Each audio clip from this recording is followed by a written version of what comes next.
Great, why don't we get started? Again, I have no disclosures. I'm just gonna give away my answers at the beginning and then we'll work through them. Okay, tips for successful management, just like a lot of the things we treat, choose the right indications. Okay, and this may be one of the most difficult parts. Choose the right procedure once you've actually made a decision to operate. And then beware of the PIN, always our friend and enemy. Okay.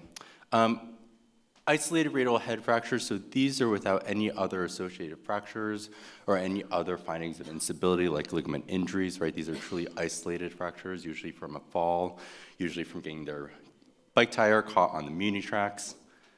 Okay. For these, we generally use the Mason classification or even the modified version of the Mason classification, right? So Mason 1 is in non-displaced radial head fractures. Okay, these in general, there's consensus that we treat these non-operatively, okay, and we treat them with early range of motion. The main issue being stiffness with these. For an isolated Mason 2, I think it still can be controversial. Okay, and this is what we define a Mason 2 as being displaced greater than 2 millimeters. Okay. This is one systematic review, again, not a meta-analysis, most of these being retrospective studies, so understand the inherent limitations there. But looking at non-operative and operative treatment for type 2 radial heads, basically they had this similar functional outcome scores. Not surprisingly, with non-operative treatment, there's a higher rate of osteoarthritis, but also with this review, know that the non-operative treatment had much shorter follow-up too. So if they actually had equal follow-up, perhaps the rates would be even higher. Okay. The main indication for displaced Mason 2s is going to be a mechanical rotation block. This can be hard to figure out in the initial period, right? Oftentimes these patients are quite stiff. They're working with the physical therapist to get motion. One way that may help you figure out if they do have mechanical block is to do a lidocaine injection or get some sort of analgesia to get a better exam.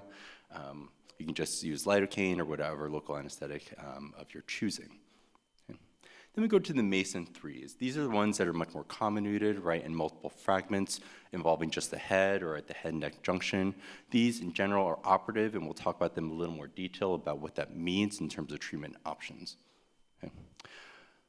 Let's move on to associated. So associated means that there's other fractures or more often it's in a setting of instability. Okay, so why does that matter? Why do we differentiate between the two? Well, if you just have an isolated radial head, okay, you also have the ligaments intact that help supply stability to the elbow. Okay, the radial head provides valgus stability as well as longitudinal stability. Okay, it's a secondary stabilizer. Okay, but in the setting of an injury such as a terrible triad or some other elbow fracture dislocation, okay, with the MCL out, you're relying on that radial head to help support the stability of the elbow, okay? So its importance becomes much more pronounced in the setting of instability, okay? Same thing for an Essex opresti, it's a longitudinal instability injury, okay? You can imagine if you've torn through your entire interosseous membrane, there's not much holding you back.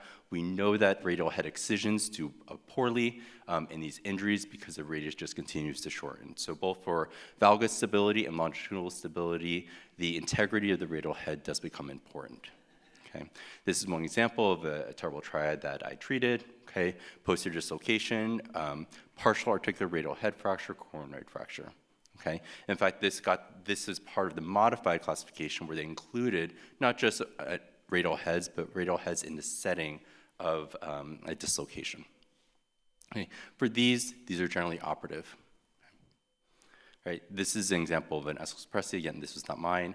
I'm sure an Essex opresti has seen me. I don't think I've seen it. Okay. But you can see that there was a radial head, perhaps even excised, and you get progressive shortening of the radius relative to the ulna and all the sequelae as a result of that. Okay. Let's move on to treatment. There are different types of treatment options you can do. There's screw fixation, there's plate fixation, there's arthroplasty. Those are the three mainstays. Okay. For isolated or even associated displaced radial head fractures, I think a screw fixation is adequate. Okay. This is one of my cases. Right. You can see that there's some displacement. The CT scan will help delineate that a little further. This is actually more comminuted than I would normally treat with just ORIF, but the rest of the fragments are relatively well aligned, except for that one little portion around between like 1 to 4 o'clock, as you see on the bottom right. So he got headless compression screws. You can also do this in a setting of instability, right? Again, the most important thing is that you restore the support of the radial head as it contributes to stability, right? So again, isolated or associated displaced radial head fractures, lateral approach to the elbow, fixing the radial head, and then doing my LUCL repair, okay? Plate fixation, okay? This I generally reserve for displaced radial head and neck fractures. I try to do just screw fixation for just the isolated radial heads, okay, but if it extends into the neck or there's like, I believe that there would be a shear component, I do a plate. Plates are difficult to do and I'll bring up a couple of reasons. One is that you have PRJ impingement, okay? You have a narrow safe zone at the PRUJ, about a 110-degree arc that includes the zone from Lister's tubercle to the radial styloid, okay? You have to be within the zone, otherwise your hardware is going to be prominent and going to impinge in your PRJ, limit your forearm rotation, okay? Additionally, you could get adhesions to the surrounding soft tissues and the capsules, and in fact, when you compare the two, plate fixation versus screw fixation, there is an increased rate of complications, mostly in the form of hardware complications. Okay. Arthroplasty. So my indications for an arthroplasty are common new radial head, so we're looking at the Mason 3s, as well as common new radial neck. This is one of polytrauma patients I took care of. Okay, you can see that there was a fractured Almantasia variant. It's a comminuted fracture of the radial head and neck junction. You can see the amount of comminution on the left x-ray. That's a CT scan, demonstrating that the head, while it looks aligned on the x-ray, is actually dislocated. There were three sizable pieces, but my main reason for replacing this was because of the amount of comminution at the neck and the likelihood it would go on to non-union, so he got a replacement. Okay. Tips about the arthroplasty: do not overstuff. It is better to undersize, okay? In terms of identifying the correct implant size, all right, a number of papers have been written about the length of your implant. This was out of Graham King's group, right? You're looking at the PRUJ notch, the lesser sigmoid notch, making sure that your implant is flush to that and not overstuffed. You can actually overstuff the radiocapitular joint up to 4 millimeters before you're going to see any changes on x-rays. So you have to be really careful about your length. You don't want to overstuff. Okay. You can also take the native head that you took out and use that as a rough guide for your height as well. So you can see that compared to the native head, the one on the right is probably a little too short. The one on the left maybe a touch too long. Again, that's just another check. So I go through all of these in the OR, and all of them have to make sense for me to proceed. If there's anything I'm like, wait a second, that doesn't quite match up, I rethink it and retry it. Okay. In terms of diameter, remember that the radial head is not a circle, it is an ovoid. So when you are templating and matching the native radial head, you take the lesser of the diameter so you don't overstuff the PRUJ. Okay. In terms of which implant, really controversial. Outside the scope of this talk, we can make that a debate at another time, but I'm not going to go into that. Okay. Surgical outcomes of open reduction terminal fixation of radial heads in isolated versus associated. Okay, and for these, they specifically pointed out that for isolated radial head fractures, these are ones that are displaced, that involve a large portion of a particular surface or mechanical block. They did not include type 1s.